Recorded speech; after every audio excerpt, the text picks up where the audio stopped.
Конфессияаралық келісім Қазақстан тәуелсіздігінің негізі, егемендіктің қазығы. Елордада халықаралық конференцияда бас қосқан сарапшылар осындай ой түйді. Сала мамандары тәуелсіздікпен бірге руханияттың 30 жылында тарихи өркениеттік және әлеуметтік мәдени негіздердің қаланған тілге тиек етті.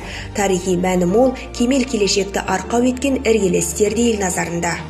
Терең тарихымыздан келе жатқан кешірімділік, келісім, кеңдік, кеңпейілділік қазіргі Қазақстанда да салтанат құрып отыр.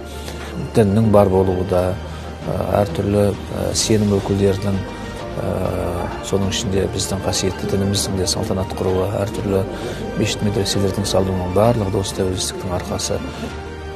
Біздің елімізде осындай көп ұлтты, көп конфессиялық ел жоқ. Және де осындай тату, тәтті тұрып жатқан ел жоқ деп айтуға болады. Тәуелсіздігіміздің 30 жылдығы қарсаңында татулығымыз, келісіміміз баянды болсын деп айтқым келеді.